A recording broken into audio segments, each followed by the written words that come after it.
जिन्होंने जाना है, शब्दों से नहीं, शास्त्रों से नहीं, वरन जीवन से ही जीकर लाओ से उन थोड़े से लोगों में से एक है। और जिन्होंने केवल जाना ही नहीं है,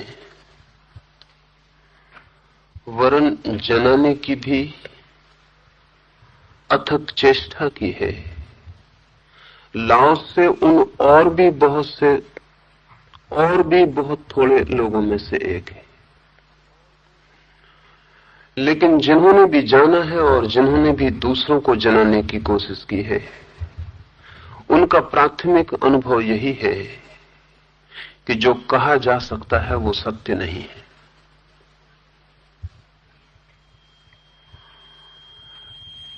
जो वाणी का आकार ले सकता है, आकार लेते ही अपनी निराकार सत्ता को अनिवार्यतः खो देता है।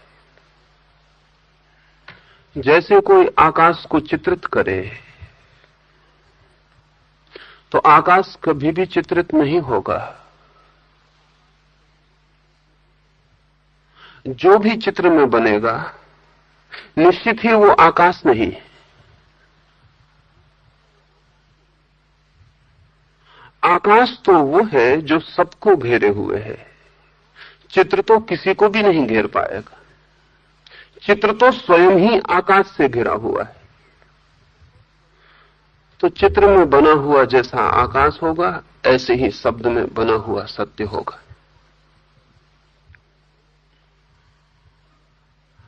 ना तो चित्र में बने आकाश में पक्षी उड़ सकेगा,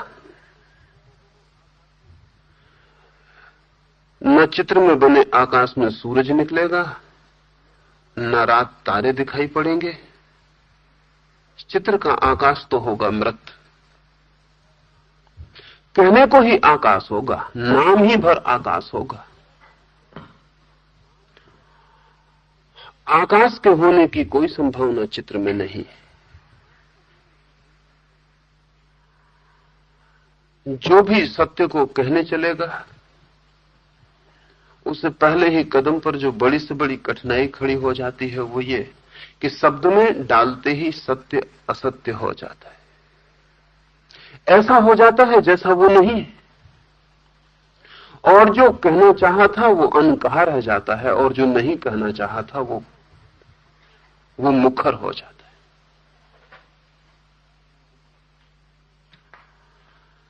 अल्लाह से अपनी पहली पंक्ति में इसी बात से शुरू करता है।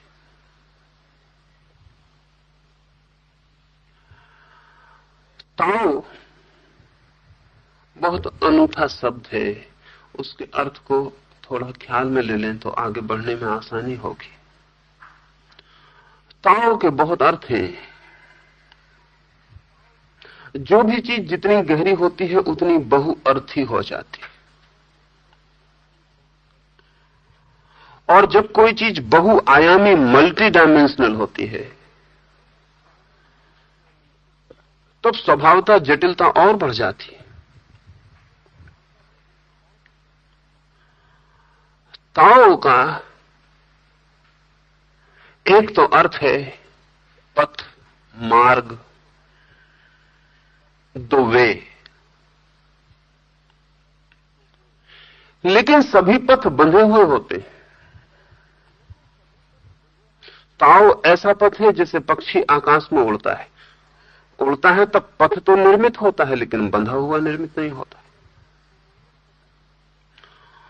सभी पथों पर चरण चिन्ह बन जाते हैं, और पीछे से आने वालों के लिए सुविधा हो जाती है। ताओ ऐसा पथ है जैसा आकाश में पक्षी उड़ते हैं, उनके पदों के कोई चिन्ह नहीं बनते, और पीछे से आने वाले को कोई भी सुविधा नहीं होती।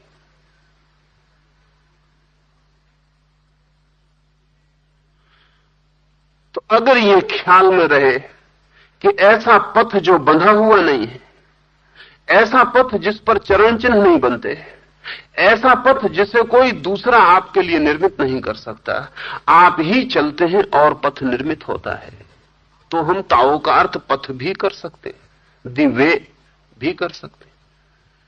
लेकिन ऐसा पथ तो कहीं दिखाई नहीं पड़ता, इसलिए ताओ को पथ कहना उचित होगा। लेकिन ये एक आयाम ताओ का है, तब पथ का एक दूसरा अर्थ ले। पथ है वो जिससे पहुंचा जा सके, पथ है वो जो मंजिल से जोड़ दे। लेकिन ताओ ऐसा पथ भी नहीं है। जब हम एक रास्ते पर चलते हैं और मंजिल पर पहुंच जाते हैं, तो रास्ता और मंजिल दोनों जुड़े हुए होते हैं। असल में मंजिल रास्ते का आखिरी छोर होता है और रास्ता मंजिल की शुरुआत होती है। रास्ता और मंजिल दो चीजें नहीं है, जुड़े हुए संयुक्त है। रास्ते के बिना मंजिल ना हो सकेगी, मंजिल के बिना रास्ता ना होगा। लेकिन ताओ एक ऐसा पथ है जो मंजिल से जुड़ा हुआ नहीं। जब कोई रास्ता मंजिल से जुड़ा होता है तो सभी को उतना ही रास्ता चलना पड़ता है, तभी मंजिल आती है। ताओ ऐसा पथ है कि जो जहां खड़ा है उसी स्थान पर उसी जगह पे खड़े हुए मंजिल को उपलब्ध हो सकता है। इसलिए ताओ को ऐसा पथ भी नहीं कहा जा सकता।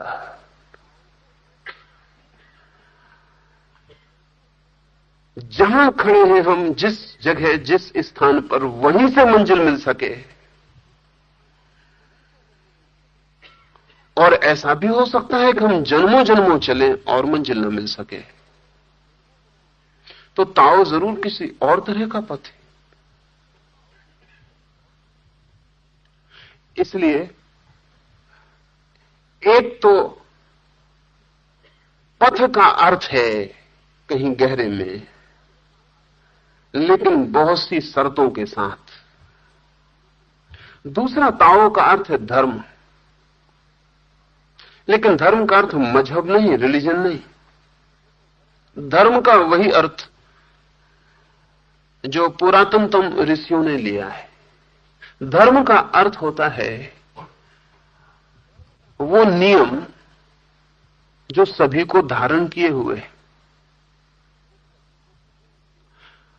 जीवन जहां भी है उसे धारण करने वाला जो आत्यंतिक नियम, द अल्टीमेट लॉ, वो जो आखिरी कानून है, वो। तो ताओ धर्म है, मजहब के अर्थों में नहीं, इस्लाम और हिंदू और जैन और बौद्ध और सिख के अर्थों में नहीं। जीवन का परम नियम।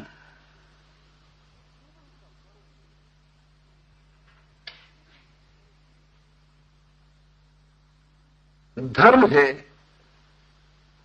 जीवन के शाश्वत नियम के अर्थ में, लेकिन सभी नियम सीमित होते हैं। ताओ ऐसा नियम है जिसकी कोई सीमा नहीं है। असल में सीमा तो होती है मृत्यु की, जीवन की कोई सीमा नहीं होती। मरी हुई वस्तुएं ही सीमित होती हैं, जीवित वस्तु सीमित नहीं होती, असीम होती है। जीवन का अर्थ ही है फैलाव की निरंतर क्षमता, द कैपेसिटी टू एक्सपेंड। एक बीज जीवित है अगर वो अंकुर हो सकता है, एक अंकुर जीवित है अगर वो वृक्ष हो सकता है, एक वृक्ष जीवित है अगर उसमें और अंकुर और बीज लग सकते हैं। जहां फैलाव की क्षमता रुक जाती है वहीं जीवन रुक जाता है। बच्चा इसलिए ज्यादा जीवित है बूढ़े से, अभी फैलाव की क्षमता है बहुत। तो ताओ कोई सीमित अर्थों में नियम नहीं है, आदमी के बनाए हुए कानून जैसा कानून नहीं है जिसको कि डिफाइन किया जा सके, जिसकी परिभाषा तय की जा सके, जिसकी परिसीमा तय की जा सके। ताओ ऐसा नियम है जो अनंत विस्तार और अनंत असीम को छूने में समर्थ है। इसलिए सिर्फ धर्म कह देने से काम ना चलेगा। एक और शब्द है ऋषियों ने उपयोग किया, वो शायद और भी निकट है ताओ के। वो शब्द है ऋत, जिससे ऋतु बना है। वेद ऋत की चर्चा करते हैं, वो ताओ की चर्चा है। ऋत का अर्थ होता है, ऋतुओं से समझें तो आसानी हो जाएगी। गर्मी आती है, फिर वर्षा आ जाती है, फिर शीत आ जाती है, फिर गर्मी आ जाती है। एक वर्तुल है, वर्तुल घूमता चला जाता है। बचपन होता है, जवानी आती है, बुढ़ापा आ जाता है, मौत आ जाती है। एक वर्तुल है, वो घूमता चला जाता है। सुबह होता है, सांझ होती है, रात होती है, फिर सुबह हो जाती है। सूरज निकलता है, डूबता है, फिर उगता है। एक वर्तुल है। जीवन की एक गति है वर्तुलाकार। उस गति को चलाने वाला जो नियामक तत्व है, उसका नाम है ऋत। ध्यान रहे, ऋत में किसी ईश्वर की धारणा नहीं। ऋत का अर्थ है नियामक तत्व, नियामक व्यक्ति नहीं। Not person but principle. कोई व्यक्ति नहीं जो नियामक हो, कोई तत्व जो नियमन किए चला जाता है।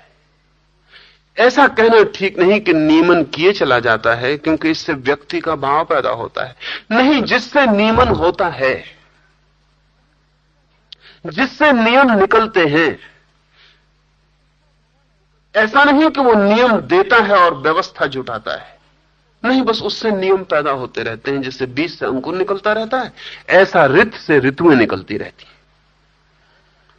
ताओ का गहनतम अर्थ वो भी है, लेकिन फिर भी ये कोई भी शब्द ताओ को ठीक से प्रकट नहीं करते, क्योंकि जो जो इनको अर्थ दिया जा सकता है, ताओ उससे फिर भी बड़ा है और कुछ ना कुछ पीछे छूट जाता है। शब्दों की जो बड़ी से बड़ी कठिनाई है वो ये है कि सभी शब्द द्वैत से निर्मित हैं। अगर हम कहें रात तो दिन पीछे छूट जाता है। अगर हम कहें प्रकाश तो अंधेरा पीछे छूट जाता है। अगर हम कहें जीवन तो मौत पीछे छूट जाती है। हम कुछ भी कहें, कुछ सदा पीछे छूट जाता है। और जीवन ऐसा है संयुक्त, इकट्ठा। वहां रात और दिन अलग नहीं, और वहां जन्म और मृत्यु अलग नहीं, और वहां बच्चा और बूढ़ा दो नहीं, और वहां सर्दी और गर्मी दो नहीं, और वहां सुबह सूरज का उगना, सांझ का डूबना भी है। जीवन कुछ ऐसा है संयुक्त, इकट्ठा। लेकिन जब भी हम शब्द में बोलते हैं तो कुछ छूट जाता है। कहें दिन तो रात छूट जाती है, और जीवन में रात भी है। तो अगर हम कहें कोई भी एक शब्द, यह है ताओ, यह है मार्ग, यह है धर्म, यह है ऋत, बस हमारे कहते ही कुछ पीछे छूट जाता है। समझ लें, हम कहते हैं नियम। नियम कहते ही अराजकता पीछे छूट जाती है, लेकिन जीवन में वो भी है। नियम कहते ही वो जो अनार्किक, वो जो अराजक तत्व है, वो पीछे छूट जाता है। नीत्शे ने कहीं लिखा है कि जिस दिन अराजकता ना होगी, उस दिन नए तारे कैसे निर्मित होंगे। जिस दिन अराजकता ना होगी, उस दिन नया सृजन कैसे होगा। क्योंकि सृष्टि तो जन्मती है अराजकता से, क्योस से। Out of chaos is creation. अगर क्योस ना होगा, अराजकता ना होगी, तो सृष्टि का जन्म ना होगा। और अगर सृष्टि अकेली हो तो फिर समाप्त ना हो सकेगी, क्योंकि उसे समाप्त होने के लिए फिर अराजकता में डूब जाना पड़ेगा। जब हम कहते हैं नियम, प्रिंसिपल, तब अराजकता पीछे छूट जाती। वो भी जीवन में है। उसे छोड़ने का उपाय जीवन के पास नहीं, शब्दों के पास है। इसलिए हम कहते हैं ऋत, तो भी कुछ पीछे छूट जाता है। वो अराजक तत्व पीछे छूट जाता है। जो घटता है और फिर भी नियम के भीतर नहीं घटता। इस जीवन में सभी कुछ नियम से नहीं घटता है, नहीं तो जीवन दो कौड़ी का हो जाएगा। इस जीवन में कुछ है जो नियम छोड़ के भी घटता है। सच तो यह है, इस जीवन में जो भी महत्वपूर्ण है वो नियम छोड़ के घटता है, जो भी गैर महत्वपूर्ण है वो नियम से घटता है।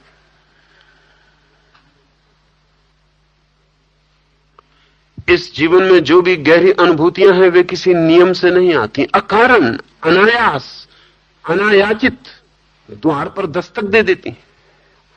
जिस दिन किसी के जीवन में प्रभु का आना होता है उस दिन वो ये नहीं कह पाता कि मैंने ये किया था इसलिए तुम्हें पाया।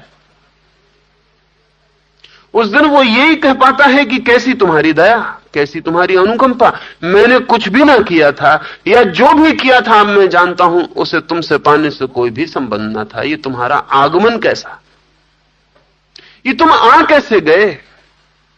न मैंने कभी तुम्हें मांगा था, न मैंने कभी तुम्हें चाहा था, न मैंने तुम्हें कभी खोजा था, या मांगा भी था तो कुछ गलत मांगा था, और खोजा भी था तो वहां जहां तुम नहीं थे, और चाहा भी था तो भी माना न था कि तुम मिल जाओगे। और ये तुम्हारा आगमन। और जब प्रभु का आगमन होता किसी के जीवन में तो उसका किया हुआ कहीं भी तो कुछ संबंध नहीं बना पाता, अनायास। इस जीवन में सभी कुछ नियम होता तो हम कह सकते थे ताओ का अर्थ है रित, लेकिन इस जीवन में वो जो नियम के बाहर है वो रोज घटता है, हर घड़ी पहर, अनायास भी, अकारण भी वो मौजूद हो जाता है। न उसे भी हम जीवन और अस्तित्व के बाहर न छोड़ पाएंगे। इसलिए अब हम ताओ को क्या कहें? तो लाओस से अपना पहला सूत्र कहता है। उस सूत्र में वो कहता है जिस पथ पर विचरण किया जा सके वो सनातन अविकारी पथ नहीं है। जिस पथ पर विचरण किया जा सके। अब पथ का अर्थ ही होता है कि जिस पर विचरण किया जा सके।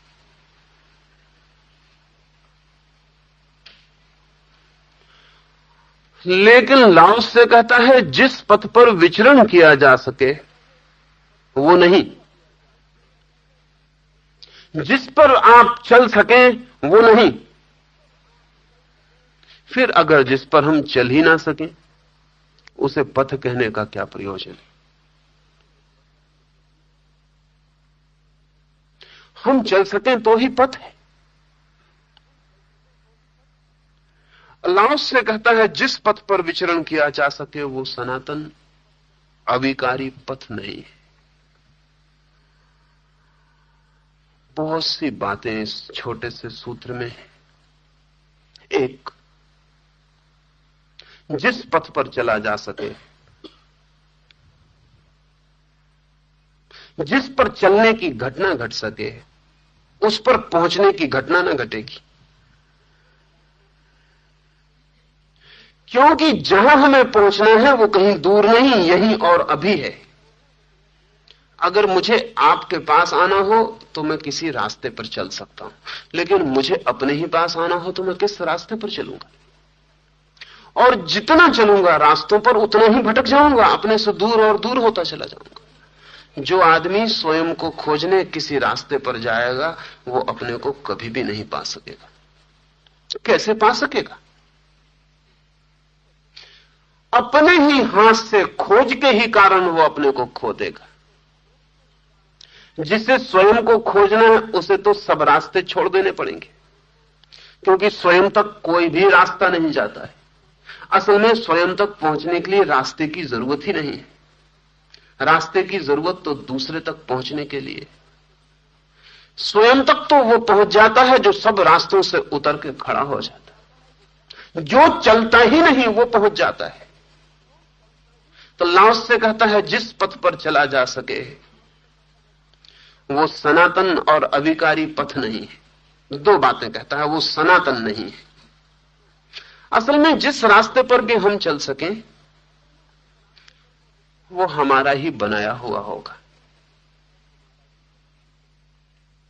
हमारा ही बनाया हुआ होगा, इसलिए सनातन नहीं होगा।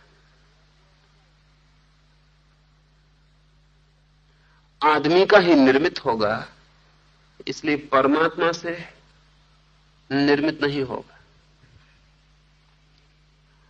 और जो पथ हमने बनाया है वो सत्य तक कैसे ले जाएगा? क्योंकि अगर हमें सत्य के भवन का पता होता तो हम ऐसा रास्ता भी बना लेते जो सत्य तक ले जाए। ध्यान रहे, रास्ता तो तभी बनाया जा सकता है जब मंजिल पता हो। मुझे आपका घर पता हो तो मैं वहां तक रास्ता बना लूं, लेकिन ये बड़ी कठिन बात है। अगर मुझे आपका घर पता है तो मैं बिना रास्ते के ही आपके घर पहुंच गया होऊंगा, नहीं तो फिर मुझे आपके घर का पता कैसे चला है?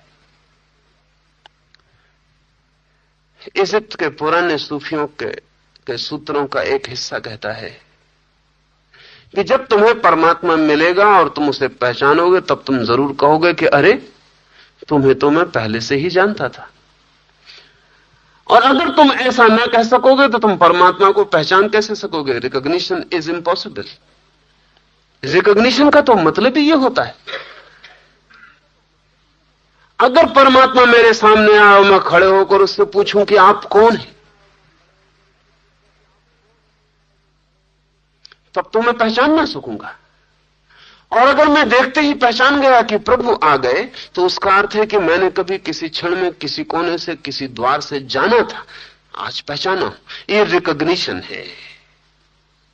हम जाने को ही पहचान सकते। अगर आपको पता ही है कि सत्य कहां है, तो आपके लिए रास्ते की जरूरत कहां रही? आप सत्य तक कहीं पहुंच ही गए हैं, जान ही लिया है। तो जिसे पता है वो रास्ता नहीं बनाता, और जिसे पता नहीं है वो रास्ता बनाता है। और जो नहीं जानते उनके बनाए हुए रास्ते कैसे पहुंचा पाएंगे? वे सनातन पथ नहीं हो सकते। सनातन पथ कौन सा है? जो आदमी ने कभी नहीं बनाया। जब आदमी नहीं था तब भी था, और जब आदमी नहीं होगा तब भी होगा।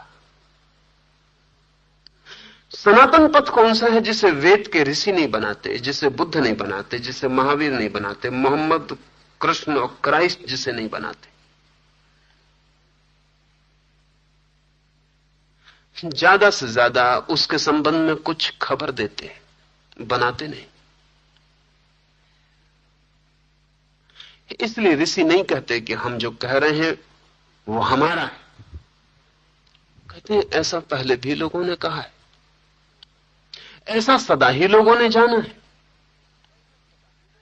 ये जो हम खबर ला रहे हैं ये उस रास्ते की खबर है जो सदा से है। जब हम नहीं थे तब भी था, और जब कोई नहीं था तब भी था।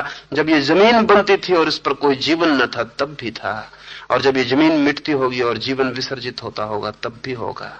आकाश की भांति वो सदा मौजूद था। ये दूसरी बात है कि हमारे पंखे इतने मजबूत न थे कि हम उसमें कल तक उड़ सकते, आज उड़ पाते हैं।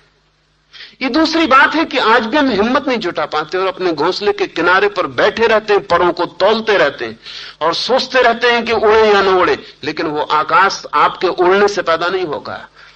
वो आपके पंखे भी जब पैदा न हुए थे, जब आप अंडे के भीतर बंद थे तब भी था।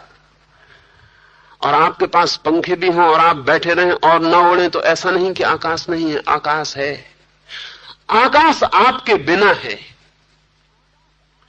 तो सनातन पथ तो वो है जो चलने वाले के बिना है।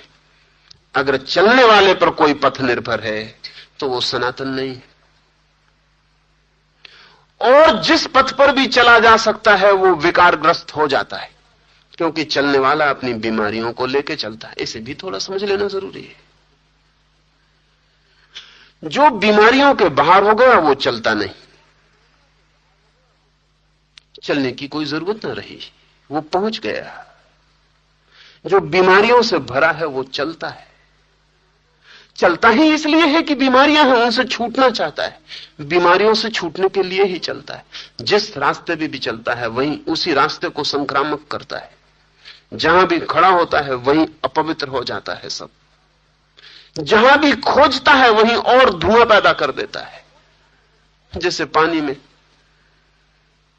कीचड़ उठ गई हो और कोई पानी में घुस जाए और कीचड़ को बिठालने की कोशिश में लग जाए, तो उसकी सारी कोशिश, जो कीचड़ उठ गई है उसे तो बैठने ही न देगी और जो बैठी थी उसे भी उठा लेती। वो जितना डेस्परेटली, जितना पागल होकर कोशिश करता है कि कीचड़ को बिठा दूं, उतनी ही कीचड़ और उठ जाती है, पानी और गंदा हो जाता है। लाओस से वहां से निकलता होगा तो कहेगा कि मित्र बाहर निकल आओ, क्योंकि जिसे तुम शुद्ध करोगे वो अशुद्ध हो जाएगा। तुम ही अशुद्ध हो, इसलिए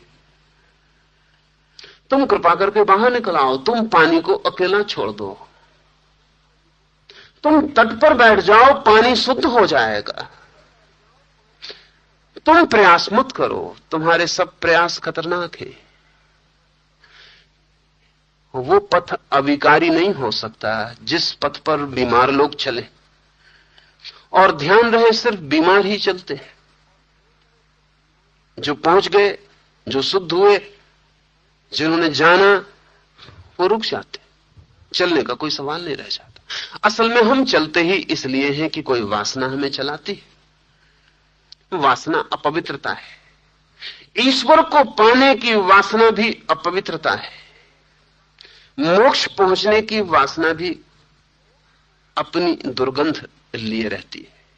असल में जहां वासना है वहीं चित्त कुरूप हो जाएगा। जहां वासना है वहीं चित्त तनाव से भर जाएगा। जहां वासना है पहुंचने की, जहां आकांक्षा है, वहीं दौड़, वहीं पागलपन पैदा होगा और सब बीमारियां आ जाएंगी, सब बीमारियां इकट्ठी हो जाएंगी। अल्लाह से कहता है जिस पथ पर विचरण किया जा सके, वो पथ सनातन भी नहीं, अविकारी भी नहीं। क्या ऐसा भी कोई पथ है जिस पर विचरण न किया जा सके? क्या ऐसा भी कोई पथ है जिस पर चला नहीं जाता वरन खड़ा हो जाया जाता है? क्या ऐसा भी कोई पथ है जो खड़े होने के लिए है?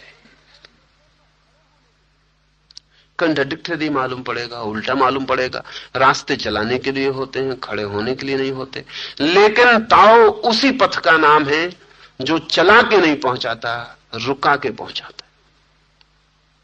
लेकिन चूंकि रुक के लोग पहुंच गए हैं इसलिए उसे पथ कहते हैं। चूंकि लोग रुक कर पहुंच गए हैं इसलिए उसे पथ कहते हैं। और चूंकि दौड़ दौड़ के भी लोग संसार के किसी पथ से कहीं नहीं पहुंचे हैं इसलिए उसे पथ सिर्फ नाम मात्र को ही कहा जा सकता है, वो पथ नहीं है। उस वाक्य का दूसरा हिस्सा है,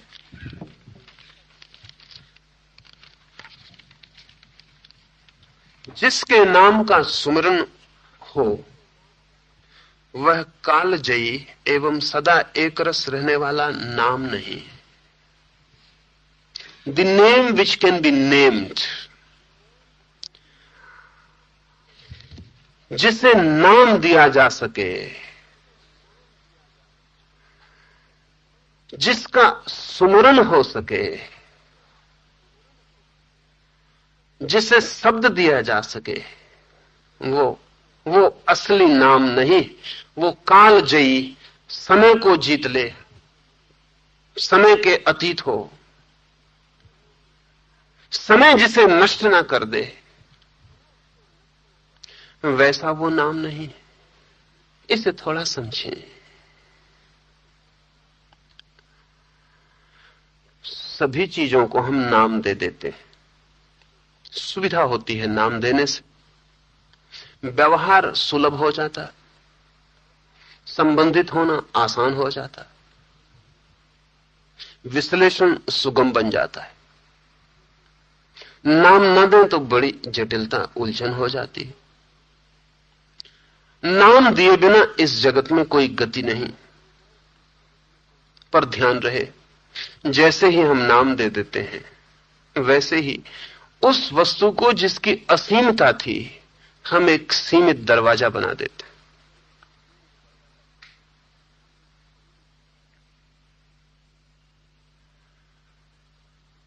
इसे थोड़ा समझ लें। वस्तुओं को भी जब हम नाम देते हैं तो हम सीमा दे देते हैं। एक व्यक्ति आपके पास बैठा है, अभी आपने कुछ पता नहीं वो कौन है। पड़ोस में बैठा आपके, शरीर उसका आपको स्पर्श करता है, अभी आपको कुछ भी पता नहीं वो कौन है। अभी उसकी सत्ता विराट है। फिर आप पूछते हैं और वो कहता है कि मैं मुसलमान हूं कि हिंदू। सत्ता सिकुड़ गई। जो जो हिंदू नहीं है वो छट गया, गिर गया। उतना सत्ता का हिस्सा टूट के अलग अलग हो गया, एक सीमित दायरा बन गया। वो मुसलमान है। आप पूछते हैं सिया है या सुन्नी है? वो कहता है सुन्नी हूं, और भी हिस्सा मुसलमान का भी गिर गया। आप पूछते चले जाते हैं और वो अपनी आखिरी जगह पर पहुंच जाएगा बताते बताते, तब वो बिंदु मात्र रह जाएगा। वो एक उलट के बिंदु की भांति हो जाएगा, इतना सिकुड़ जाएगा, इतना छोटा हो जाएगा, आखिर में तो वो एक छोटा सा ईगो, एक छोटा सा अहंकार मात्र रह जाएगा, सब तरफ से घिरा हुआ। लेकिन तब सुविधा हो जाएगी हमें। तब आप अपने शरीर को सिकोड़ के बैठ सकते हैं या निकट ले सकते हैं उसको हृदय के। तब आप उससे बात कर सकते हैं और तब आप अपेक्षा कर सकते हैं कि उससे क्या उत्तर मिलेगा। वो प्रिडिक्टेबल हो गया। अब आप भविष्यवाणी कर सकते हैं। इस आदमी के साथ ज्यादा देर बैठना उचित होगा नहीं होगा आप तय कर सकते हैं। इस आदमी के साथ अब व्यवहार सुगम और आसान है। आप इस आदमी की जो रहस्यपूर्ण सत्ता थी अब वो रहस्यपूर्ण नहीं रह गई, अब वो वस्तु बन गया है। नाम हम देते ही इसीलिए कि हम व्यवहार में ला सकें, चीजों के साथ व्यवहार कर सकें, चीजों का हम उपयोग कर सकें। हमारे सारे दिए हुए नाम ऐसे ही काम चलाओ यूटिलिटेरियन है। उनकी उपयोगिता है, उनका सत्य नहीं है। क्या हम परमात्मा को, परम सत्ता को भी नाम दे सकते हैं? क्या हमारा दिया हुआ नाम अर्थपूर्ण होगा? हम छोटी सी वस्तु को भी नाम देते हैं तो उसकी सत्ता को भी विकृत कर देते हैं। हमने दिया नाम की सत्ता विकृत हुई, सीमा बंधी। हम परमात्मा को नाम, पहली तो बात यह है, दे ना सकेंगे, क्योंकि कहीं भी उसे हमारी आंखें देख नहीं पाती, कहीं भी हमारे हाथ उसे छू नहीं पाते, कहीं भी हमारे कान उसे सुन नहीं पाते, कहीं उससे हमारा मिलन नहीं होता है। और फिर भी जो जानते हैं वो कहते हैं हमारी आंख उसी को देखती सब जगह, उसी को सुनते हैं हमारे कान, जो भी हम छूते हैं उसी को छूते हैं, और जिससे भी हमारा मिलन होता है उसी से मिलन। पर ये वे जो जानते हैं, जो नहीं जानते उन्हें तो उसका कहीं दर्शन नहीं होता, उसे नाम कैसे देंगे? और जो जानते हैं, जिन्हें उसका ही दर्शन होता है सब जगह, वे भी उसे कैसे नाम देंगे? क्योंकि जो चीज कहीं एक जगह हो उसे नाम दिया जा सकता है। एक मित्र को हम मुसलमान कह सकते हैं क्योंकि वो मस्जिद में मिलता है, मंदिर में नहीं मिलता। वो आदमी मंदिर में भी मिल जाए, वो आदमी गुरुद्वारे में भी मिल जाए, वो आदमी चर्च में भी मिल जाए, वो आदमी एक दिन तिलक लगाए हुए और कीर्तन करता मिल जाए और एक दिन नमाज पढ़ता मिल जाए, तो फिर मुसलमान कहना मुश्किल हो जाए। और तब तो बहुत ही मुश्किल हो जाएगा कि जहां भी आप जाएं वही आदमी मिल जाए, तब तो फिर उसे मुसलमान न कह सकेंगे। जो नहीं जानते हैं वे नाम नहीं दे सकते क्योंकि उन्हें पता ही नहीं वे किसे नाम दे रहे हैं, और जो जानते हैं वे भी नाम नहीं दे सकते क्योंकि उन्हें पता है सभी नाम उसी के हैं, सभी जगह वही है, वही है। इसलिए लाओस से कहता है उसे नाम नहीं दिया जा सकता, ऐसा कोई नाम नहीं दिया जा सकता जिसका सुमरण हो सके। और नाम तो इसलिए होते हैं कि उनका सुमरण हो सके, नाम इसलिए होते हैं कि हम पुकार सकें, बुला सकें, स्मरण कर सकें। अगर ऐसा उसका कोई नाम है जिसका सुमरण ना हो सके तो उसे नाम कहना ही व्यर्थ है। नाम है किस लिए? एक बाप अपने बेटे को नाम देता है कि बुला सके, पुकार सके, जरूरत हो आवाज दे सके, नाम की उपयोगिता क्या है कि पुकारा जा सके। और अल्लाह उससे कहता है कि सुमरन हो सके तो वो नाम उसका नाम नहीं है।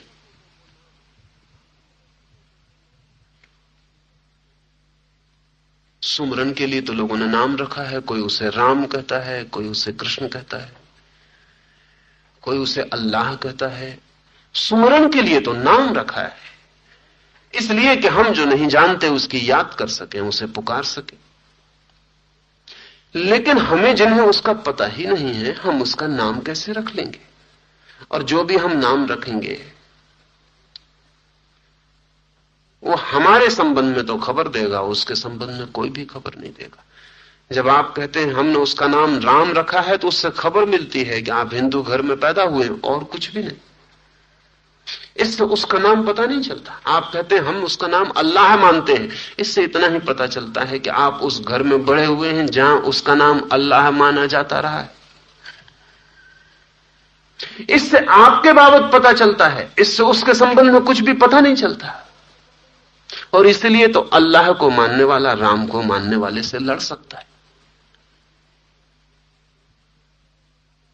अगर अल्लाह वाले को पता होता कि ये किसका नाम है और राम वाले को पता होता कि ये किसका नाम है, तो झगड़ा असंभव था। वो तो कुछ भी पता नहीं है, नाम ही हमारे हाथ में है। जिसे हमने नाम दिया है उसका हमें कोई भी पता नहीं। लाओ से बड़ी अद्भुत शर्त लगाता है। वो शर्त ये लगाता है कि जिसका स्मरण किया जा सके वो उसका नाम नहीं है। और सभी नामों का स्मरण किया जा सकता है। ऐसा कोई नाम आपको पता है जिसका स्मरण न किया जा सके? अगर स्मरण न किया जा सके तो आपको पता भी कैसे चलेगा? बोधि धर्म सम्राट वू के सामने खड़ा है और सम्राट वू ने उससे पूछा है कि बोधि धर्म, उस पवित्र और परम सत्य के संबंध में कुछ कहो। बोधि धर्म ने कहा, कैसा पवित्र? कुछ भी पवित्र नहीं है, नथिंग इज होली। और कैसा परम सत्य? There is nothing but emptiness, शून्य के अतिरिक्त और कुछ भी नहीं। स्वभावतः सम्राट बूझ चौंका और उसने बोधि धर्म से कहा, फिर क्या मैं ये पूछने की इजाजत पा सकता हूं कि मेरे सामने जो खड़ा होकर बोल रहा है वो कौन है? तो बोधि धर्म ने क्या कहा पता है? बोधि धर्म कहा, आई डू नॉट नो, मैं नहीं जानता। ये जो तुम्हारे सामने खड़े होकर बोल रहा है ये कौन है, ये मैं नहीं जानता। वो तो समझा कि आदमी पागल है। उन्होंने कहा, इतना भी पता नहीं कि तुम कौन हो? बोधि धर्म ने कहा, जब तक पता था तब तक कुछ भी पता नहीं था, तो जब से पता चला है तब से ये भी नहीं कह सकता कि पता है, क्योंकि जिसका पता चल जाए, जिसे हम पहचान लें, जिसे हम नाम दे दें, वो भी कोई नाम है। अल्लाह से कहता है जिसका सुमरन किया जा सके वो उसका नाम नहीं, और जिसका सुमरन किया जा सके वो समय के पार नहीं ले जाएगा। समय के पार वही वस्तु जा सकती है जो सदैव समय के पार है ही। कालातीत वही हो सकता है जो कालातीत है ही। समय के भीतर जो पैदा होता है वो समय के भीतर नष्ट हो जाता है। अगर आप कह सकते हैं कि मैंने 5:05 पर स्मरण किया प्रभु का, तो ध्यान रखना ये स्मरण समय के पार ना ले जा सकेगा। जो समय के भीतर पुकारा गया था वो समय के भीतर ही गूंज के समाप्त हो जाएगा। और परमात्मा समय के बाहर है। क्यों? क्योंकि समय के भीतर सिर्फ परिवर्तन है और परमात्मा परिवर्तन नहीं है। अगर ठीक से समझें तो समय का अर्थ है परिवर्तन। कभी आपने ख्याल किया कि आपको समय का पता क्यों चलता है? सच तो यह है कि आपको समय का कभी पता नहीं चलता, सिर्फ परिवर्तन का पता चलता है। इसे ऐसा लें, इस कमरे में हम इतने लोग बैठे हैं, अगर ऐसा हो जाए कि वर्ष भर हम यहां बैठे रहें और हम में से कोई भी जरा भी परिवर्तित ना हो, तो क्या हमें पता चलेगा कि वर्ष बीत गया?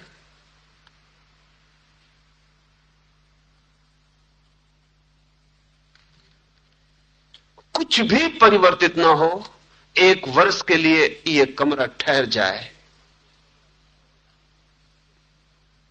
ये जैसा है वैसा ही वर्ष भर के लिए रह जाए, तो क्या हमें पता चल सकेगा कि वर्ष भर बीत गया? हमें यह भी पता नहीं चलेगा कि क्षण भर भी बीता, क्योंकि बीतने का पता चलता है चीजों की बदलाहट से। असल में बदलाहट का बोध ही समय है। इसलिए जितने जोर से चीजें बदलती हैं उतने जोर से पता चलता है।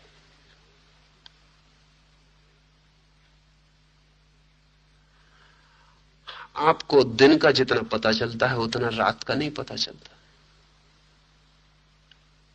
एक आदमी 60 साल जीता है तो 20 साल सोता है, लेकिन 20 साल का कोई अकाउंट है? 20 साल का कुछ पता है? 20 साल, 60 साल में आदमी सोता है। तो 20 साल का कोई हिसाब नहीं है। 20 साल का कोई पता नहीं चलता, वो नींद में बीत जाते हैं, वहां चीजें कुछ स्थिर हो जाती हैं, उतने जोर से परिवर्तन नहीं, सड़क उतने जोर से नहीं चलती, ट्रैफिक उतनी गति में नहीं है, सब चीजें ठहरी हैं, आप अकेले रह गए। अगर एक व्यक्ति को हम बेहोश कर दें और 100 साल बाद वो उसे होश में लाएं, तो उसे बिल्कुल पता नहीं चलेगा कि 100 साल बीत गए। जाग के वो चौंकेगा। और अगर वो ऐसी ही दुनिया वापस पा सके जैसा वो सोते वक्त पाई थी उसने, वही लोग उसके पास हों, वही घड़ी कांटा वही हो दीवार पर लटका हुआ, बच्चा स्कूल गया था अभी न लौटा हो, पत्नी खाना बनाती थी, उसके बर्तन की आवाज किचन से आती हो और वो आदमी जगे, तो उसे बिल्कुल पता नहीं चलेगा कि 100 साल बीत गए। समय का बोध परिवर्तन का बोध है, क्योंकि चीजें भाग रही हैं, बदल रही हैं, इसलिए समय का बोध होता है।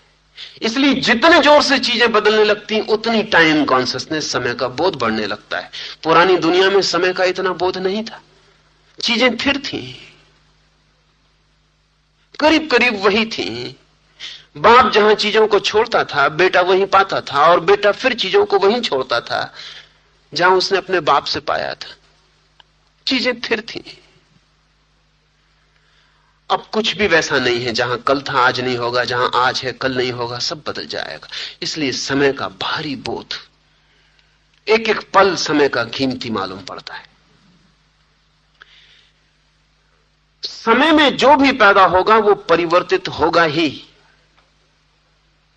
समय के भीतर सनातन की कोई घटना प्रवेश नहीं करती, शाश्वत की कोई किरण समय के भीतर नहीं आती। ऐसे ही समझें कि जैसे जो नदी में होगा वो गीला होगा ही, हाँ, जिससे गीला नहीं होना उसे तट पर होना पड़ेगा। समय की धारा में जो होगा वो परिवर्तित होगा ही, समय के बाहर होना पड़ेगा, तो अपरिवर्तित नित्य का जगत प्रारंभ होता है। तो लाओस से कहता है जो नाम सुमरण किया जा सके, सुमरण तो समय में होगा, शब्द का उच्चारण तो समय लेगा। एक पूरा शब्द भी हम एक क्षण में नहीं बोल पाते, एक हिस्सा बोल पाते हैं, फिर दूसरा, दूसरा, तीसरा, तीसरा।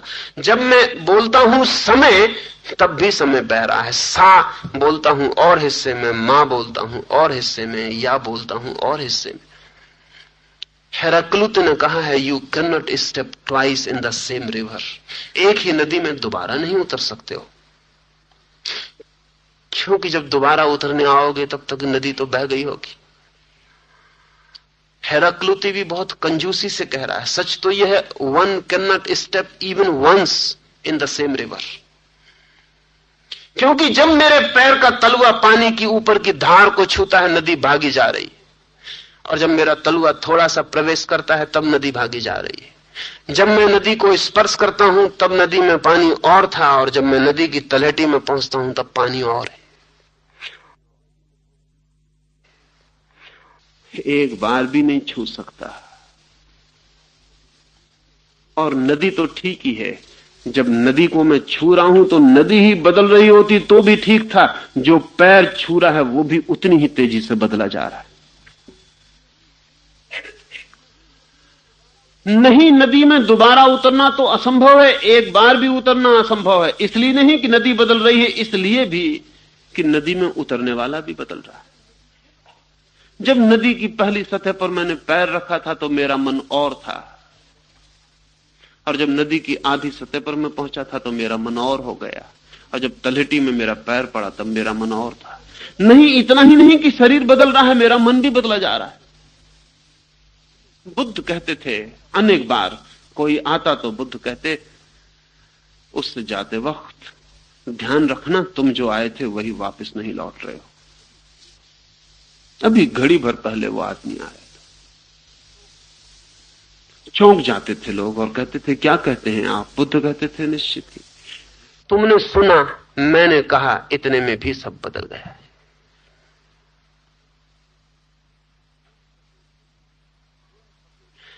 ज़ेन फकीर बोकोजू एक पुल पर से गुजर रहा है,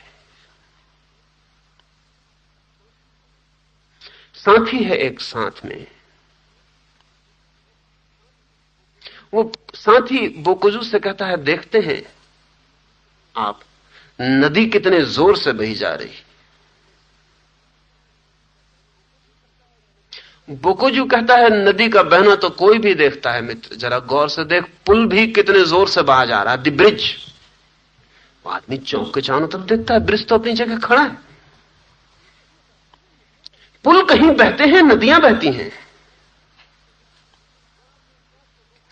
वह आदमी चौंक के बोकोजू की तरफ देखता है। बोकोजू कहता है, और ये तो अभी मैंने तुझसे पूरी बात न कही, और गौर से देख, पुल पर जो खड़े हैं वो और भी जोर से बहे जा रहे हैं। यहां जो भी घटित होता है समय के भीतर वो परिवर्तन है। यहां जो भी कहा जाता है वो मिट जाएगा, यहां जो भी लिखा जाता है वो पुछ जाएगा। यहां सब हस्ताक्षर रेत के ऊपर है, रेत पर भी नहीं, पानी पर। तो जो नाम परमात्मा का स्मरण किया जा सके ओंठों से, वाणी से, शब्द से, समय में, स्थान में, नहीं, वो कालजयी नाम नहीं है, वो नाम नहीं है जो समय के पार है। लेकिन उस नाम को स्मरण नहीं किया जा सकता। उसे कोई जान सकता है, बोल नहीं सकता। उसे कोई जी सकता है, पुकार नहीं सकता।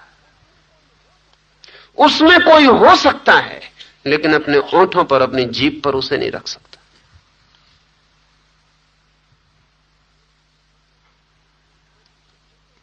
साथ ही कहता है लाओस से, न तो वो कालजयी है और न सदा एक रस रहने वाला है, एक साथ रहने वाला नहीं है। और परमात्मा भी जो बदल जाए उसे क्या परमात्मा कहना, और मार्ग भी जो बदल जाए उसे क्या मार्ग कहना, और सत्य भी जो बदल जाए उसे क्या सत्य कहना। सत्य से अपेक्षा ही यही है कि हम कितने ही भटके और कहीं हो, जब भी हम पहुंचेंगे वो वही होगा, एक रस, वैसा ही होगा, एक रस। हम कैसे भी हों, हम कहीं भी भटके, जन्मों और जन्मों की यात्रा के बाद जब हम उस द्वार पर पहुंचेंगे तो वो वही होगा, एक रस, एक रास्ता, एक सा ही होना। इसमें दो तीन बातें ख्याल में ले लेनी जैसी, वही हो सकता है एक सा जो पूर्ण हो।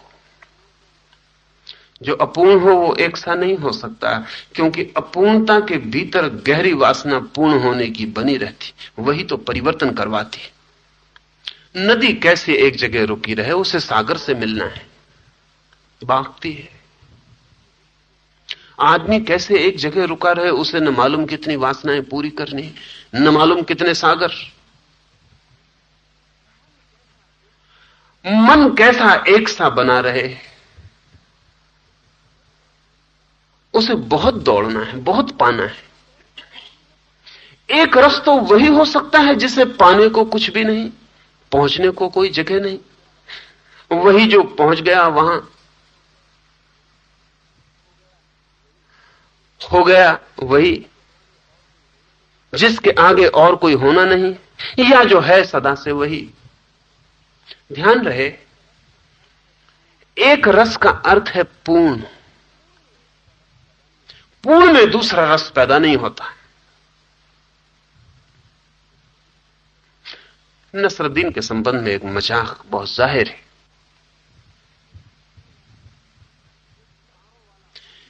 एक तारों वाला वाद्य उठा लाया था फकीर नसरुद्दीन,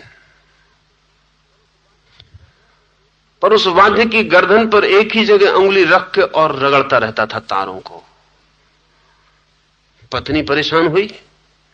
एक दिन, 2 दिन, 4 दिन, 8 दिन। उसने कहा, क्षमा करिए, ये कौन सा संगीत आप पैदा कर रहे हैं? मोहल्ले के लोग भी बेचैन और परेशान हो गए। आधी आधी रात और वो एक ही तू एक ही बजती रहती थी।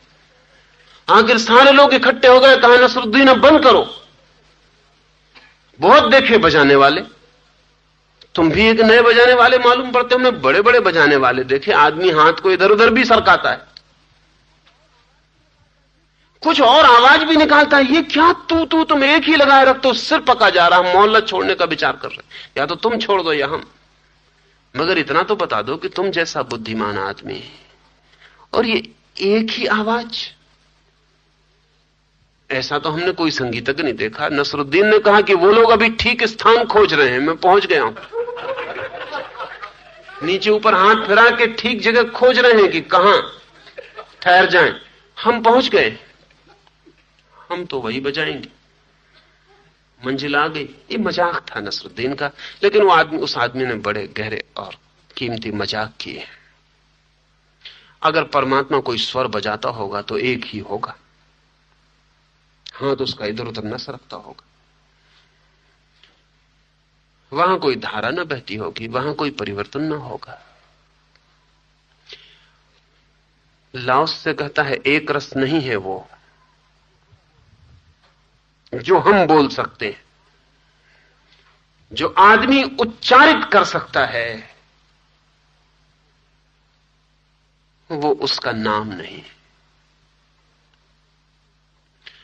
अंतिम रूप से इस सूत्र में एक बात और समझ लें। शब्द हो,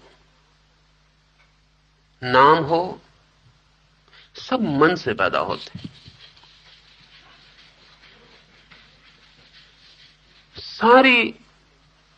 सारी सृष्टि मन की है। मन ही निर्मित करता और बनाता है, और मन अज्ञान है।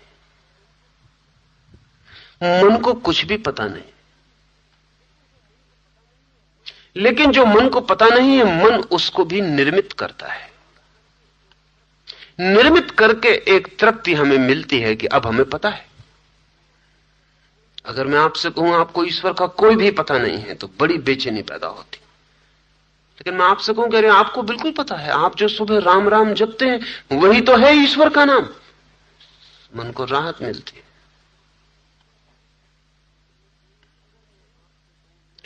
अगर मैं आपसे कहूं नहीं, कोई उसका नाम नहीं, और जो भी नाम तुमने लिया है ध्यान रखना उससे उसका कोई भी संबंध नहीं है, तो मन बड़ी बेचैनी में, वैक्यूम में, शून्य में छूट जाता है। उसे कोई सहारा नहीं मिलता खड़े होने को, पकड़ने को। और मन जल्दी ही सहारे खोजेगा। सहारा मिल जाए तो फिर और आगे खोजने की कोई जरूरत नहीं रह जाती। मन सब्स्टिट्यूट देता है सत्य की परिपूरक व्यवस्था कर देता है। कहता है ये रहा, इससे काम चल जाएगा। और जो मन पे रुक जाते हैं तो वो उन पथों पे रुक जाएंगे जो आदमी के बनाए हुए, उन शास्त्रों पर रुक जाएंगे जो आदमी के निर्मित, और उन नामों पर रुक जाएंगे जिनका परमात्मा से कोई भी संबंध नहीं। इस पहले ही छोटे से परम वचन में लाओस से सारी संभावनाएं तोड़ देता, सारे छीन लेता है। आदमी का मन जो भी कर सकता है उसकी सारी की सारी पूर्व भूमिका नष्ट कर देता है। सोचेंगे हम कि अगर ऐसा ही है तो अब लाओस से आगे लिखेगा क्या, कहेगा क्या? जो नहीं कहा जा सकता उसको कहेगा, जिस पथ पर विचरण नहीं हो सकता उसका इशारा करेगा, जिस अविकारी को, जिस कालजयी को इंगित कर रहा है, शब्दों में उसे लाओस से बांधेगा कैसे? लाओस से की पूरी प्रक्रिया निषेध की होगी। इसलिए निषेध के संबंध में कुछ बात समझ लें ताकि आगे लाओस को समझना आसान हो जाए। दो हैं रास्ते इस जगत में इशारा करने के। एक रास्ता है पॉजिटिव विधायक इंगित करने का। आप मुझसे पूछते हैं क्या है ये, मैं नाम ले देता हूं। दीवार है, दरवाजा है, मकान है।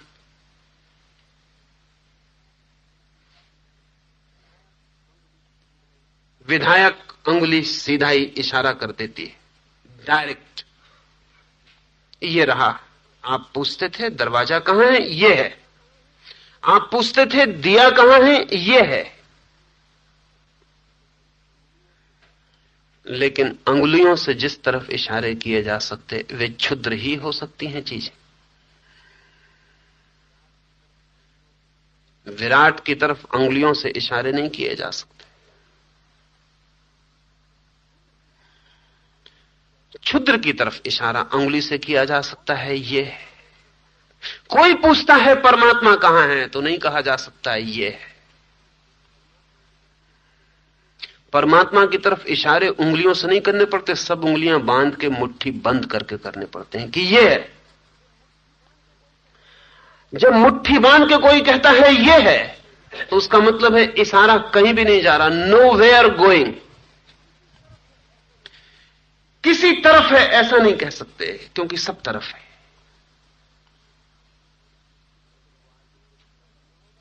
लेकिन वो आदमी तो इससे राजी ना होगा। मुट्ठी बांध के अगर मैं कहूं कि ये है तो शायद समझेगा कि मुट्ठी, तो मुझे कहना पड़ेगा ये भी नहीं है, मुट्ठी भी नहीं है, और तब निषेध शुरू होगा। शायद वो आदमी पूछेगा, शायद आप समझे नहीं, मैं और अपने सवाल को सरल कर लूं, पूरब की तरफ है, तो मुझे कहना पड़ेगा नहीं, जानते हुए कि पूरब भी उसी में है। कहना पड़ेगा नहीं, क्योंकि अगर मैं कहूं पूरब की तरफ है तो फिर दक्षिण का क्या होगा, उत्तर का क्या होगा, पश्चिम का क्या होगा। और जब हम कहते हैं हां पूरब की तरफ है तो जाने अनजाने हम कह जाते हैं कि पश्चिम की तरफ नहीं, क्योंकि दिशाएं तो सिर्फ सीमित की सूचना देती हैं, शेष जो रह जाता है उसको इंकार कर देती। तो दूसरा रास्ता है निषेध इंगित का। उसमें जब कोई बताने चलता है तो वो ये नहीं कहता ये है, वो कहता है ये नहीं है, ये नहीं है, ये नहीं, नेति नेति, not this, not this, not this, वो कहता चला जाता है। बड़ी धीरज की जरूरत है निषेध के मार्ग पर, क्योंकि जो जो आप कहेंगे ये है वो कहेगा नहीं है, जो जो आप कहेंगे ये है वो कहेगा नहीं है। और वो जगह आ जाएगी जब पूछने को कुछ भी ना रहेगा कि ये है, तब वो कहेगा यही है।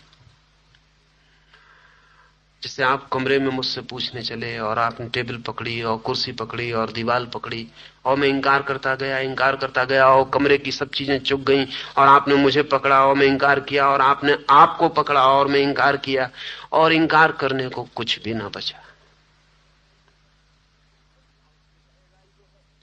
तब लाओस से कहेगा ये है, लेकिन तब आपकी कठिनाई होगी, आप कहेंगे अब तो सब इंकार कर दिया। अब असल में जो इंकार करके भी इंकार नहीं किया जा सकता वही है, जिसे हम इंकार कर दें और इंकार हो जाए उसकी क्या सत्ता है। आदमी के हां कहने पर जिसका होना निर्भर है, आदमी के ना कहने पर जिसका न होना निर्भर है, उसका भी कोई मूल्य है। आस्तिक कहता है और सोचता है कि ईश्वर उसके है कहने से कुछ बलवान होता होगा। नास्तिक कहता है नहीं है और सोचता है कि शायद नहीं कहने से ईश्वर कमजोर होता होगा। और ऐसा नास्तिक ही नहीं सोचता, आस्तिक भी सोचता है कि किसी ने अगर कहा नहीं है तो बड़ा नुकसान पहुंचा। और ऐसा आस्तिक ही नहीं सोचता, नास्तिक भी सोचता है कि किसी ने कहा है तो जाओ खंडन करो कि नहीं है, क्योंकि बड़ा नुकसान पहुंच रहा है। आदमी के हां और न कहने से एक बहुत पुरानी तिब्बतन कथा है कि एक छोटा सा मच्छर था। आदमी ने लिखी इसलिए छोटा सा लिखा है। मच्छर बहुत बड़ा था, मच्छरों में बड़े से बड़ा मच्छर था। कहना चाहिए मच्छरों में राजा था, सम्राट था। कोई मच्छर गोबर के टीले पर रहता था, कोई मच्छर वृक्ष के ऊपर रहता था, कोई मच्छर कहीं। राजा कहां रहे, बड़ी चिंता मच्छरों में फैली। फिर एक हाथी का कान खोजा गया और मच्छरों ने कहा कि महल तो यही है, आपके रहने के योग्य। मच्छर जाके दरवाजे पर खड़ा हुआ, हाथी के कान पर। महान विशाल काय दरवाजा था, हाथी द्वार।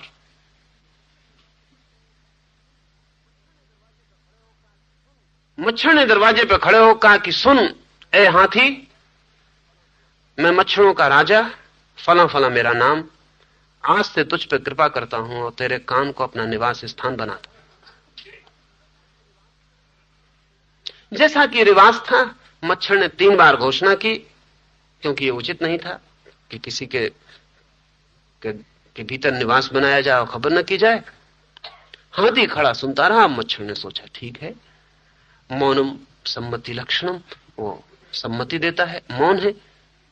फिर मच्छर वर्षों तक रहता था, आता था, जाता था। उसके बच्चे, संतति और बड़ा विस्तार हुआ, बड़ा परिवार वहां रहने लगा। फिर भी जगह बहुत थी, मेहमान भी आते और भी लोग रुकते, बहुत काफी था। फिर और कोई जगह सम्राट के लिए खोज ली गई और मच्छरों ने कहा कि अब आप चले, हम और बड़ा महल खोज लिए। तो मच्छर ने फिर दरवाजे पर खड़े होकर कहा कि ए हाथी सुन, अब मच्छरों का सम्राट फला फला मेरा नाम है, अब मैं जा रहा हूं। हमने तुझ पे कृपा की, तेरे कान को महल बनाया। कोई आवाज ना आई। मच्छर ने सोचा क्या अब भी मौन को सम्मति का लक्षण मानना पड़ेगा? अब भी ये जरा दुखद मालूम पड़ा कि ठीक है जाओ, कुछ मतलब नहीं। वो हाँ भी नहीं भर रहा, ना भी नहीं भर रहा। उसने और जोर से चिल्ला के कहा, लेकिन फिर भी कुछ पता ना चला। उसने और जोर से चिल्ला के कहा। हाथी को धीमी सी आवाज सुनाई पड़ी कि कुछ। हाथी ने गौर से सुना तो सुनाई पड़ा कि एक मच्छर कह रहा है कि मैं सम्राट मच्छरों का, मैं जा रहा हूं, तुझ पर मेरी कृपा थी, इतने तेरे कान में निवास किया। क्या तुझे मेरी आवाज सुनाई नहीं पड़ती है? हाथी ने कहा महानुभाव, आप कब आए मुझे पता नहीं, आप कितने दिन से रह रहे हैं मुझे पता नहीं।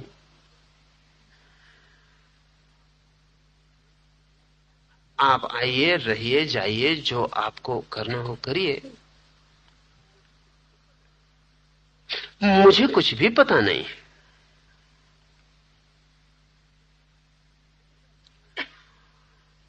तिब्बतन फकीर इस कथा को किसी अर्थ से कहते हैं।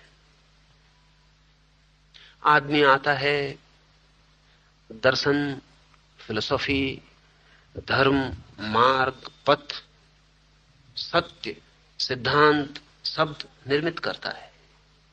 चिल्ला चिल्ला के कहता है इस अस्तित्व के चारों तरफ कि सुनो राम है उसका नाम, कि सुनो कृष्ण है उसका नाम।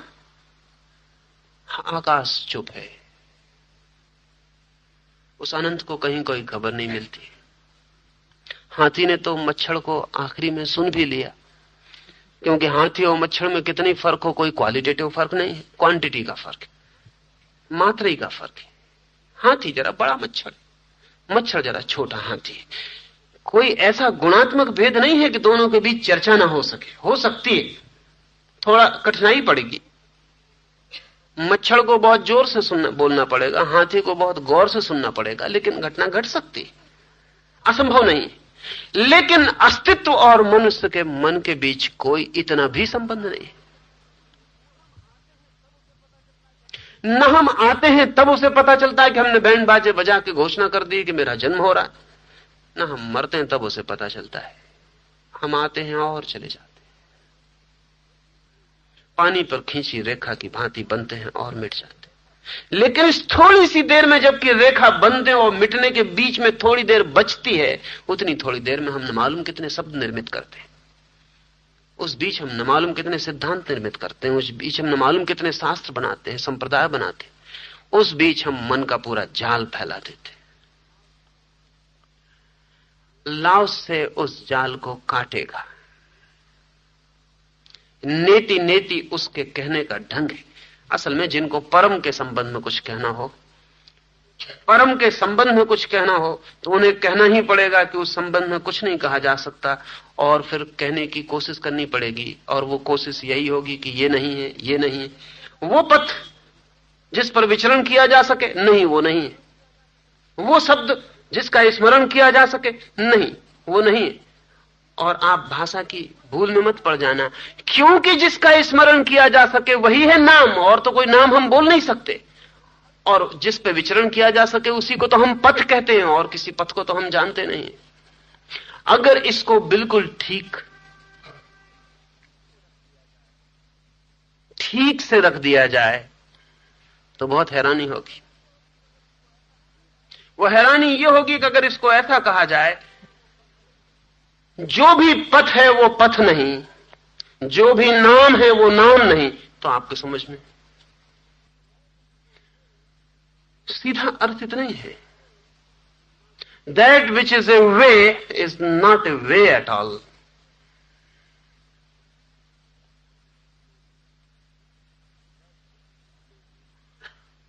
That which is a name is not a name at all.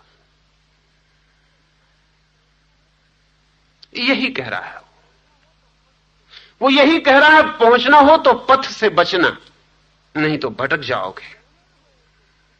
और जानना हो उसे, पुकारना हो उसे, तो नाम भर मत लेना, नहीं तो चूक जाओगे। और उसके संबंध में कि चूक छोटी चूक नहीं है, बड़ी से बड़ी चूक है, हो गई। मारपा के सामने एक युवक आके बैठा है, वो 3 वर्ष से मारपा के पास है, और मारपा से कह रहा है रास्ता बताइए।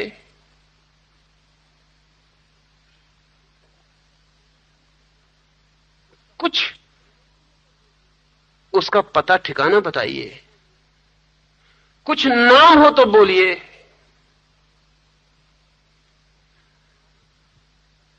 और जब भी वो कहता है कि कुछ उसका पता ठिकाना बताइए, तभी अगर मारपा बोलता भी है तो एकदम चुप हो जाता है। वैसे बोलता रहे थोड़ा उसका कि वो एकदम आंख बंद करके चुप हो जाता। अगर मारपा का शिष्य पूछता है कि कोई तो रास्ता बताइए, तो वो चल भी रहा हो रास्ते पर तो एकदम खड़ा हो जाता है। 3 साल में परेशान हो गया, उसने कहा कि हद हो गई, वैसे आप थोड़ा चलते भी हैं, और जब भी मैं रास्ते की बात उठाता हूं कि एकदम ठहर जाते, वैसे आप बोलते, कोई ऐतराज आपको बोलने में नहीं, लेकिन जैसे ही मैं उसकी खबर पूछता हूं कि आप आंख बंद करके ओंठ सी लेते। और मैं उसी के लिए आया हूं, न तो आपका बाकी चलना मुझे कोई प्रयोजन है, और न आपकी बाकी बातों से मुझे कोई मतलब। लेकिन मारपा तो आंखें बंद करके बैठ जाता जब ऐसी बात चलती। आंखें 3 साल से तुम दरवाजे के बाहर ही घूम रहे हो, आते कहां भीतर? जाने की आज्ञा किससे लेते हो? मैंने एक क्षण को नहीं जाना कि तुम भीतर आए। कई बार मैं द्वार खोल के खड़ा हो गया, कई बार रुक गया कि शायद मैं चलता हूं इसलिए तुम प्रवेश ना कर पाते हो, तो मैं खड़ा हो गया। जब भी तुमने सवाल पूछा मैंने तुम्हें जवाब दिया है। उस युवक ने कहा हद हो गई, यही तो बेचैनी है कि जब भी मैंने सवाल पूछा आप चुप रह गए। ऐसे आप बोलते रहते हैं, हम मुझ पे आ रहे, इसलिए तो मैं जाता हूं छोड़कर तुम्हें कि जब भी मैंने पूछा आप चुप रह गए हैं। मारपा ने कहा, वही था जवाब। काश तुम भी उस वक्त चुप रह जाते, काश जब मैं चलते चलते ठहर गया था तुम भी ठहर जाते, तो मिलन हो जाता हमारा।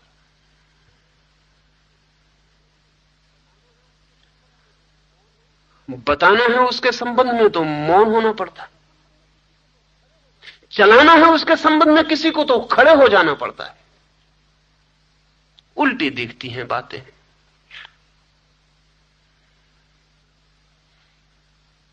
लेकिन अभी ना बचे।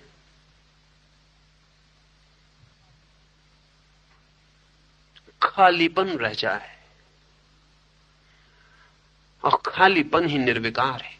ध्यान रखें, जहां कुछ भी आया वहीं विकार आ जाता है। शून्य के अतिरिक्त और कोई पवित्रता नहीं है।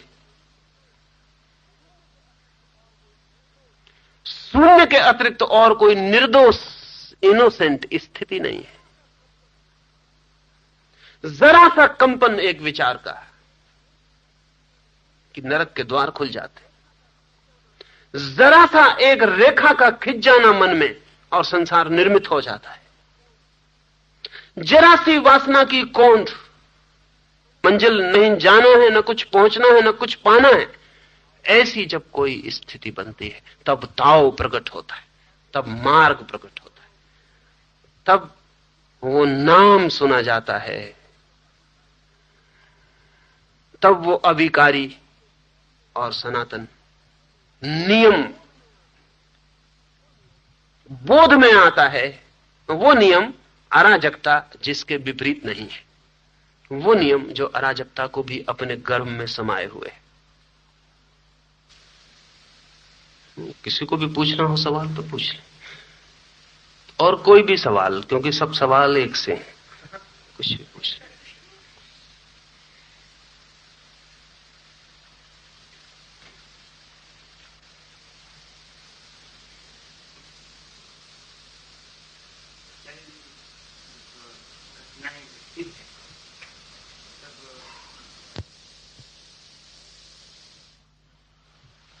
और पीछे ऐसा भी लगता है कि थोड़ा निर्विचार हुआ, और चारों तरफ विचार चलते रहते हैं। जब तक विचार चलते हैं तब तक निर्विचार का ख्याल सिर्फ एक विचार है।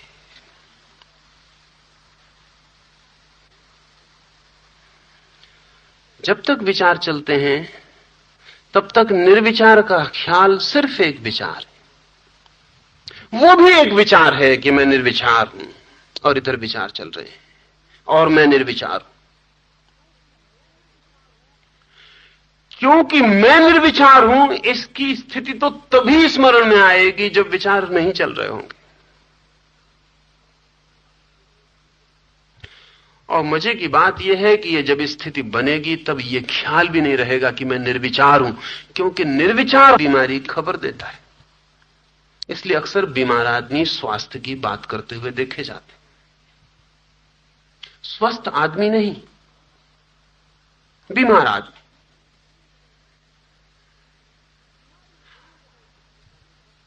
बीमारी बनी रहे किसी कोने पर तो स्वास्थ्य का बोध बन सकता है, और कई दफा स्वास्थ्य का ख्याल एक नई तरह की बीमारी ही सिद्ध होती। अगर कोई आदमी स्वास्थ्य के प्रति बहुत सचेतन हो गया तो रुग्ण हो जाता। ये रोग है एक।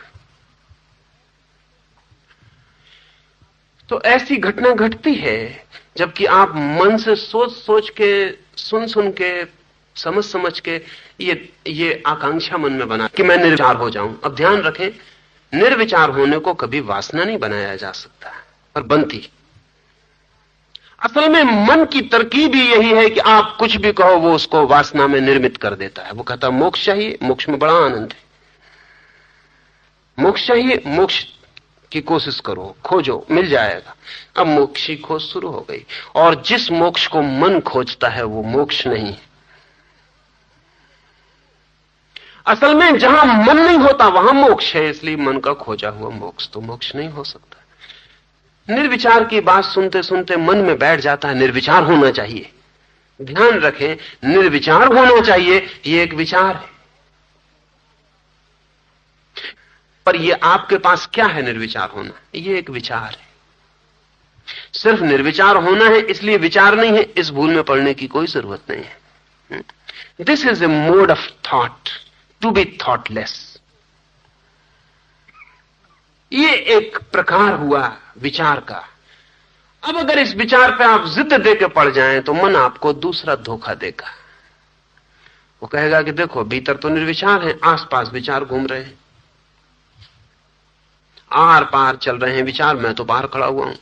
लेकिन मैं जो बाहर खड़ा हुआ हूं ये क्या है? Is it more than A thought?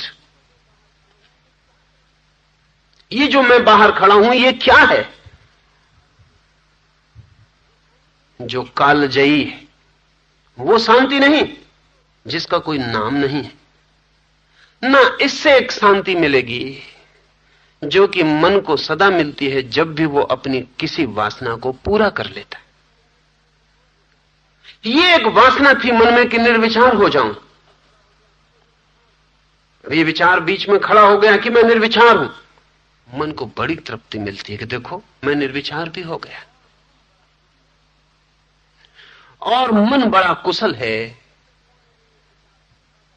एक छोटे से कोने में एक विचार को खड़ा कर देगा कि मैं निर्विचार हूं, और चारों तरफ विचार घूमते रहेंगे। और चारों तरफ कहना भी ठीक नहीं कि वहां जाके फिर विचार खड़ा है, बाकी विचार चल रहे हैं, बाकी विचार चल रहे हैं, दुकान है, बाजार है, काम है, धंधा है, वो चारों तरफ चल रहे हैं। और ये एक विचार कि मैं निर्विचार हूं खड़ा हो गया है बीच में। लेकिन अगर इसको भी बहुत गौर से देखेंगे तो ये भी पूरा खड़ा हुआ नहीं मिलेगा, क्योंकि कोई विचार पूरा हुआ खड़ा नहीं हो सकता। ये भी दिए की लौ की भांति नीचा ऊंचा होता रहेगा।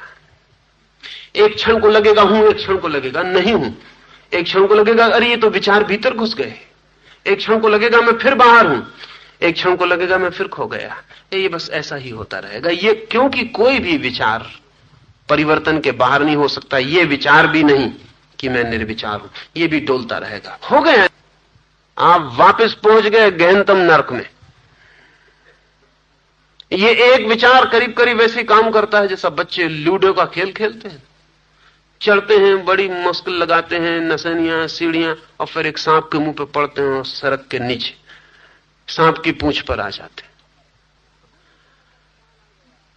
अगर एक भी विचार का ख्याल आ गया, मैं निर्विचार हूं, यह भी ख्याल आ गया, तो सांप के मुंह में पड़े आप नीचे उतर जाएंगे। सब सीढ़ियां जो चढ़े थे वो सब बेकार हो गई। इसलिए बोधि धर्म ने कहा आई डू नॉट नो, मैं नहीं जानता। कौन खड़ा है आपके सामने मुझे खुद ही पता नहीं है। ये सिर्फ सम्राट इतने दूर से चल के आया था, वर्षों से प्रतीक्षा कर रहा था मेरी। जैसे कोई बच्चा आ जाए और हम उसे खिलौना पकड़ा दें, ऐसा मैंने उसे एक खिलौना दिया है। जब तक विचार चल रहे हैं चारों तरफ, तब तक जानना कि आप भी एक विचार हो। You are a thought. जब कुछ भी न रह जाए, ये पता करने वाला भी न रह जाए, कुछ रह ही ना जाए, जरा भी कठिनाई नहीं है, जरा भी कठिनाई नहीं है। बहुत अच्छा, लेकिन मैं तो रहूं, मोक्ष मिले बिल्कुल ठीक, लेकिन मैं रहूं, मुझे तो बचना ही चाहिए। तो जब बुद्ध ने इस देश में कहा अनत्ता, अनात्मा, कहा कि नहीं आत्मा भी नहीं है, क्योंकि यह भी एक विचार है।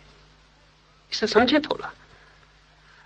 मैं आत्मा हूं, यह भी एक विचार है, और निश्चित ही वो जगह है जहां यह विचार भी नहीं होता और वही आत्मा है। ये उल्टा दिखता है। ये विचार भी जहां नहीं होता कि मैं आत्मा हूं, वही आत्मा है। लेकिन वो तो प्रकट हो जाएगी। आप काटते चले जाएं, काटते चले जाएं, आग जलती है, लौ जलती है, लौ पहले तेल को जलाती रहती, फिर तेल चुक जाता, फिर लौ बाती को जलाने लगती, फिर बाती चुक जाती, फिर पता है लौ का क्या होता, लौ खो जाती।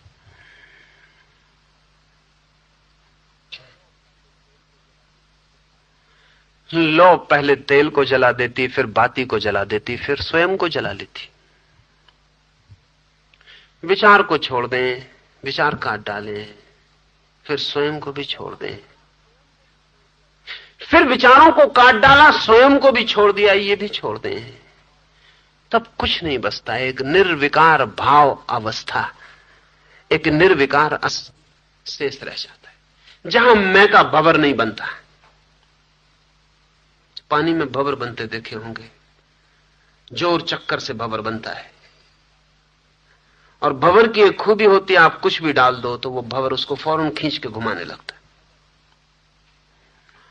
मैं एक भंवर है जिसमें आप कुछ भी डालें वो किसी भी चीज को पकड़ के घुमाने लगेगा।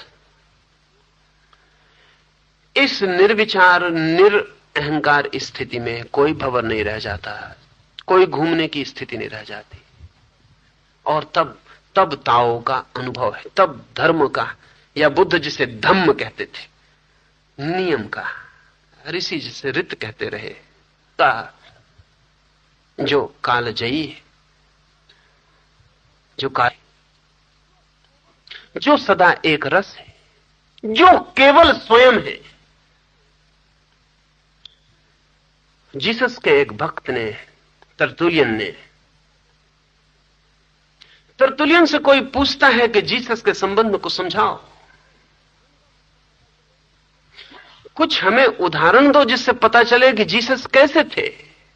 तो तरतुलियन कहता है कि मत मुझसे गलती करवाओ, जीसस बस बिल्कुल अपने ही जैसे थे, जस्ट लाइक हिमसेल्फ, बस अपने ही जैसे, और किसी से कोई तुलना नहीं हो सकती थी जिसे आपने कभी नहीं जानी। और उसके पहले मन सब तरह की वंचनाएं खड़ी करने में समर्थ है, इसलिए सजग रहना जरूरी है। मन इतना कुशल है, इतना सूक्ष्म रूप से चालाक और कुशल है कि सब धोखे खड़े करने में समर्थ है। काम वासना से भरे चित्त को ब्रह्मचर्य का धोखा दे सकता, परिपूर्ण स्वयं के प्रति अज्ञानी को आत्मज्ञानी का धोखा दे सकता, जिसे कुछ भी पता नहीं है उसे ख्याल दिला सकता है कि उसे सब पता है।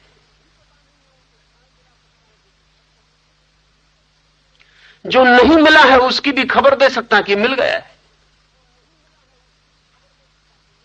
इसलिए मन की डिसेप्टिविटी, उसकी जो प्रवंचकता है, उसके सब रूप ठीक से समझ लेने जरूरी है।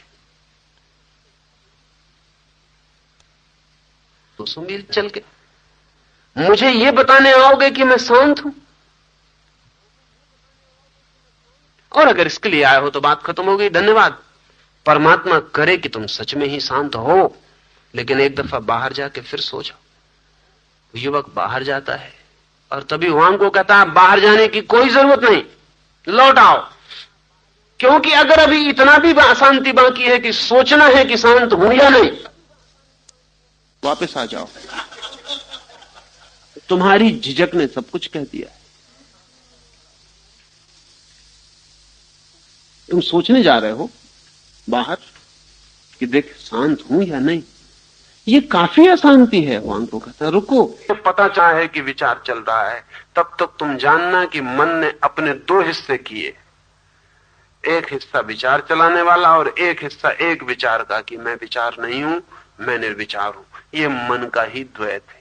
सच तो यह है कि मन के बाहर द्वैत होता ही नहीं।